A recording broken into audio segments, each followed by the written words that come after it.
Bonjour les STMG, aujourd'hui on va terminer le chapitre sur le monde après 45 en voyant cette période, celle qui va de 1991 à aujourd'hui. On va voir donc que les guerres continuent mais changent de visage. Les États-Unis, une hyperpuissance face aux guerres civiles, au génocide et au terrorisme. Alors j'utilise le terme d'hyperpuissance car les Américains n'ont plus les Soviétiques et le communisme en face d'eux. Ils sont tout seuls. Et du coup, ils forment une hyperpuissance qui, selon une expression bien connue, va être le gendarme du monde, d'accord? Parce qu'ils vont faire l'arbitre dans toutes les crises et les conflits qui concernent la planète au cours de cette période. Alors, un cas assez célèbre, c'est celui du Rwanda.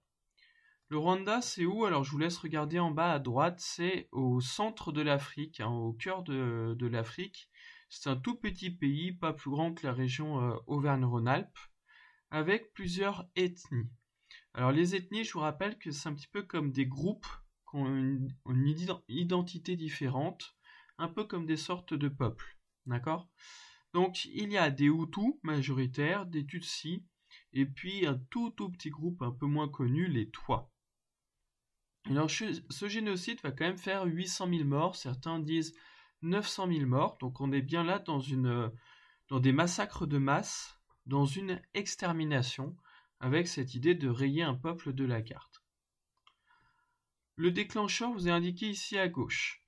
L'avion du président Juvenal Habyarimana, qui est un Hutu, est abattu. On croit que ce sont les Tutsis qui ont assassiné le président Hutu, donc les Hutus souhaitent se venger et commencent les tueries.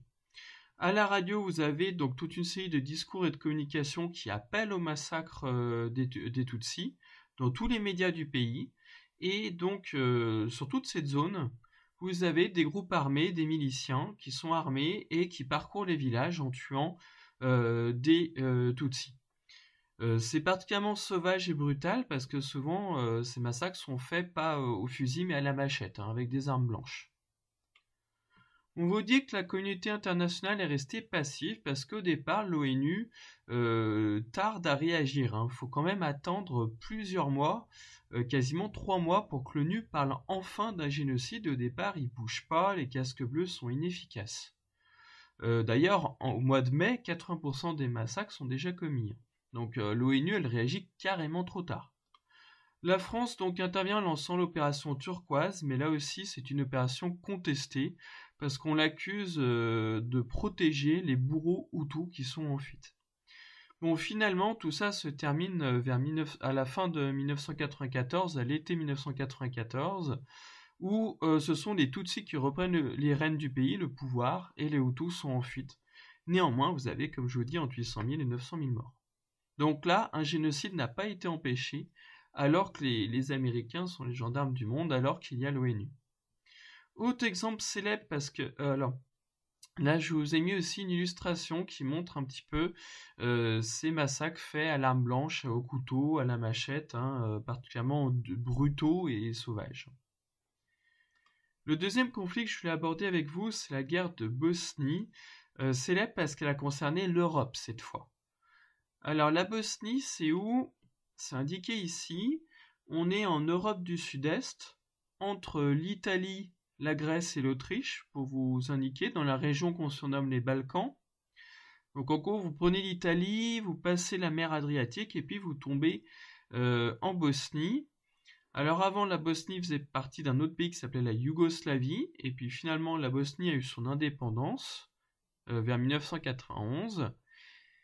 Et là aussi, on trouve des ethnies différentes ou des peuples différents. Il y a des Serbes qui sont de religion, qui sont des chrétiens orthodoxes, les Croates qui sont des chrétiens catholiques, et également des musulmans. Et à partir de 1992, il va y avoir une guerre civile entre ces trois ethnies, les Serbes voulant essayer donc de dominer le pays et de faire ce qu'ils appellent un nettoyage ethnique, c'est-à-dire donc de faire un génocide pour se débarrasser de l'ethnie, de la race qui les dérange. D'accord? Il va y avoir donc des massacres. Vous avez un homme là au milieu qui s'appelle Ratko Mladic, qui est notamment un des bourreaux serbes qui va faire beaucoup de morts. Sarajevo, cette ville a été aussi assiégée, hein, notamment il y a des snipers qui tirent sur les civils, des bombardements des canons sur les marchés, ça va être particulièrement brutal. Bon, je vous raconte pas tout, hein, je vous en ai déjà assez dit. Vous avez donc la guerre qui prend fin grâce à l'intervention des Occidentaux, des Américains, des Européens dans le cadre de l'OTAN. Les accords de Dayton, donc ils ont lieu en 1995 pour être précis, et la carte vous montre la situation en 2002, où les deux communautés sont toujours pas réconciliées. En bas à droite, vous avez une petite image qui parle d'un cimetière de Srebrenica, ça se prononce comme ça. C'est là où il y a eu un massacre très important.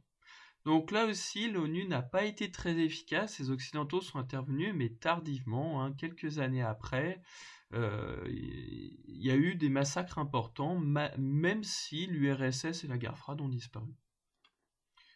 Bon, là, c'est une petite trace écrite qui résume un petit peu la guerre de Bosnie, d'accord? Donc, vous l'avez compris, il y a beaucoup de guerres civiles interethniques durant cette période, et les Occidentaux sont plus ou moins efficaces à gérer ces crises, à stabiliser la situation, à les arrêter. Enfin, apparaît en 2001 une nouvelle menace, le terrorisme, avec les attentats du 11 septembre, qui ont fait plus de 3000 morts, hein, qui est le plus grand attentat terroriste de toute l'histoire. Alors, je vous rappelle que c'est pas un complot, hein. Les passagers des avions, ils ont quand même bien disparu. Et d'ailleurs, dans les carcasses des avions, notamment celui du Pentagone, on a trouvé des extraits de passeports calcinés, avec l'identité des passagers quand même, hein. Et puis bon, ça a été un attentat revendiqué par Ben Laden, hein. Pourquoi il l'aurait fait si lui-même avait rien fait, d'accord? Bon, je passe sur ces thèses complotistes bidons. Ben depuis, le terrorisme, il s'est bien propagé, hein. Là, cette carte, par exemple, vous liste les plus grands attentats qui ont eu lieu durant l'année 2015. On voit qu'il y en a de partout. Il y en a en Europe, il y en a au Moyen-Orient, en Afrique du Nord, aux États-Unis, en Asie du côté d'un pays qui s'appelle l'Indonésie. En France, on a eu l'attentat de Charlie et de l'Hypercacher du 13 novembre. Mais remarquez en bas au milieu, la Tunisie, elle n'a pas été épargnée, hein. La Tunisie, elle a beaucoup souffert du terrorisme durant cette année-là. D'accord? La Turquie également est largement concernée, hein. Vous voyez, un petit peu en haut, octobre 2015, attentat de la gare d'Ankara, 102 morts, hein. 102 morts, c'est énorme aussi pour un attentat terroriste, hein.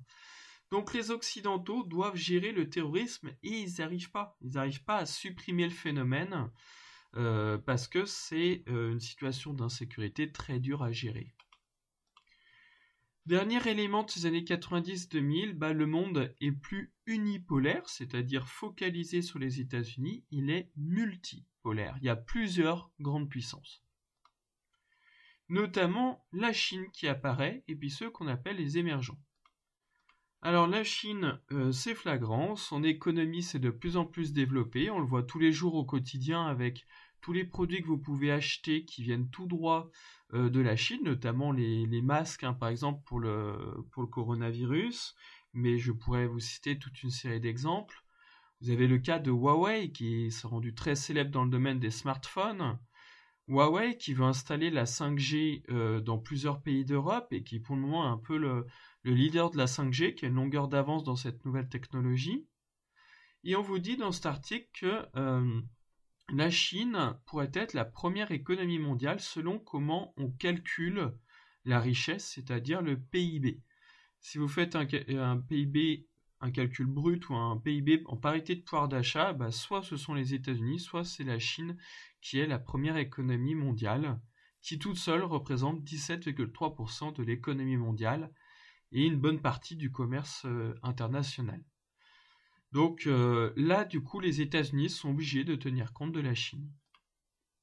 Là, je vous ai mis une des définitions du bac, celle du monde multipolaire, et puis une sous-notion, celle de BRICS, Brésil, Russie, Inde, Chine, Afrique du Sud, leçon que vous avez déjà dû voir au collège. Parce qu'il n'y a pas que la Chine qui s'affirme, il y a aussi l'Inde, il y a aussi le Brésil, il y a aussi d'autres pays.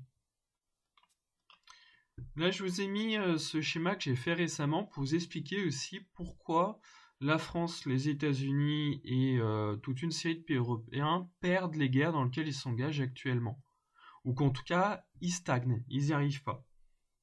C'est le cas de la guerre en Irak, que les États-Unis globalement ont perdu, de la guerre en Afghanistan aussi, et puis de la France qui est très mal partie au Mali, qui a du mal à gérer la guerre au Mali.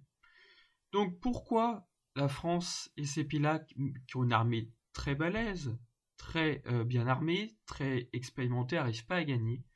C'est parce que les guérilleros en face, les combattants, se cachent dans les montagnes, dans les grottes, dans les forêts, se cachent dans des tunnels, se cachent au milieu des civils, et qui refusent les grandes batailles. Leur but, c'est d'user l'adversaire, ce n'est pas de le détruire. Donc, vu qu'ils passent leur temps à se cacher et à se dissimuler, ils sont durs à trouver, donc on ne peut pas les détruire. D'accord ? Et voilà, pour terminer, la conclusion du chapitre. La fin de l'Allemagne nazie et la fin de l'URSS communiste, de ces deux régimes totalitaires, n'a pas apporté la paix que le monde aurait bien aimé avoir. Il y a toujours des crises et des conflits qui évoluent, notamment de nos jours. Ce dont on parle beaucoup, c'est le terrorisme. C'est aussi, on parle de guérilla, de conflits asymétriques, de guerre civile.